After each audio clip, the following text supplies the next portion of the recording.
एक जंगल में एक कौवा खाने की तलाश में भटक रहा था और उसे खाने के लिए कुछ भी नजर नहीं आ रहा था। उसे एक छोटा कबूतर का बच्चा एक सेब के साथ दिखाई पड़ा तो उसके मुंह में पानी आ गया और वो उसकी तरफ बढ़ा। उसी वक्त उस बच्चे की माँ टेबल पड़ी।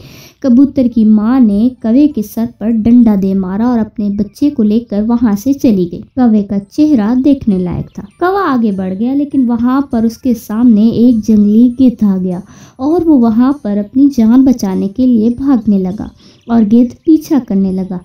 वो दोनों भाग रहे थे।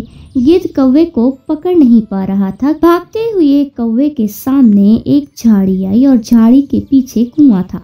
कौवा उस कुएं में गिर गया जिससे उसकी जान गिद्ध से तो बच गई लेकिन वो कुएं में फंस गया। आगे बढ़ने से पहले आपको सिर्फ एक छोटा सा कांटा चुभ जाए तो दर्द होता है, लेकिन वो बाप ही है जो रोजाना अंगारों पर चलकर आपके ये 2 वक्त की रोटी का इंतज़ाम करता है।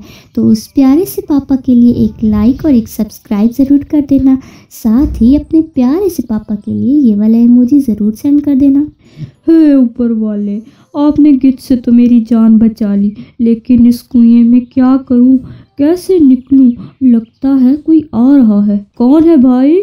अपना मुखड़ा तो दिखाओ। कुएं के पास से एक टुनटुनी नाम की मासूम चिड़िया आ गई थी।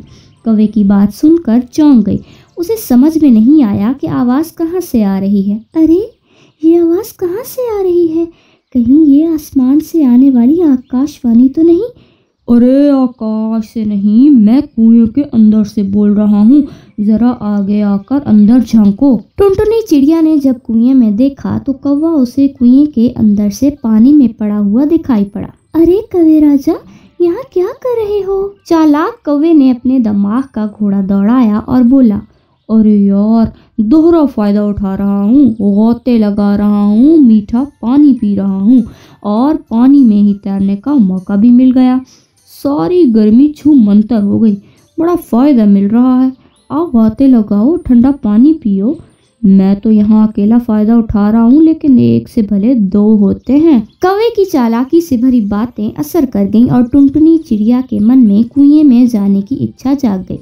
फिर क्या था, उसने आगे पीछे कुछ न देखा और कुएं में झट से छलांग लगा दी। टुनटुनी चिड़िया ने कुएं से पानी पिया और गोता भी लगाया। उसका मन अब कुएं से बाहर आने को होने लगा। अरे कौवे राजा, अब तो बाहर जाना चाहिए। अब कैसे इस कुएं से बाहर निकला जाए? मुझे भूख भी बहुत लगी है। बहन टुनटुनी, चिंता क्यों करती हो? सारा इंतजाम हो जाएगा।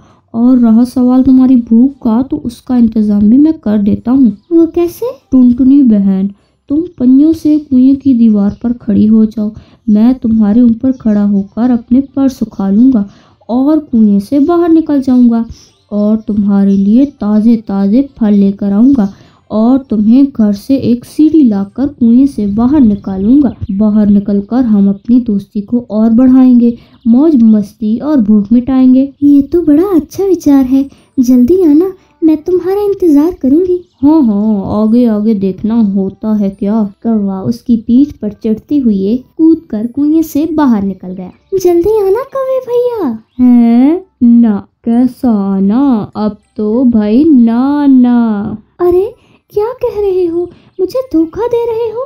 मैंने बहुत बड़ी गलती कर दी जो तुम्हारी बातों में आ गई। अब मैं क्या करूं? ये तो पहले सोचना चाहिए था। मैं तो चला। टुनटुनी बेचारी कुएं से आवाज लगाती रही, मुझे बचाओ, मैं कुएं में फंस गई हूँ।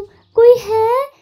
कोई तो मेरी आवाज सुन रहा है, मुझे बचाओ। कई घंटे बाद वहां से तोता राम गुजर रहा था। कपड़े वाला, सर्दी से बचने के लिए कपड़े ले लो, गरम कपड़े ले लो। अरे कपड़े वाले भैया, मुझे बाहर निकालो, मैं यहाँ कुएं में गिर गई हूँ। तोता राम ने आवाज सुनी और उन्होंने कुएं के पास जाकर देखा। अरे टुनटुनी, तुम यहाँ कुएं में कैसे गिर गई? गिरी नहीं, गिराई गई हूँ। पहले मुझे बाहर निकालो, फिर सारी कहानी बताती हूँ। तोता राम ने टुनटुनी चिड़िया को कुएं से बाहर निकाला। टुनटुनी ने तोता राम को सारी कहानी बताई।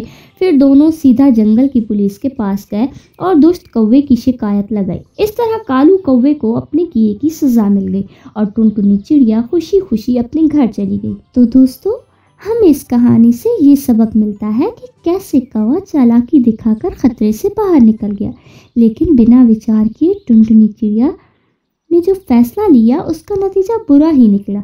इसीलिए कहते हैं अजनबी से हमेशा सावधान रहो और बिना सोचे विचार के कोई काम भी मत करो।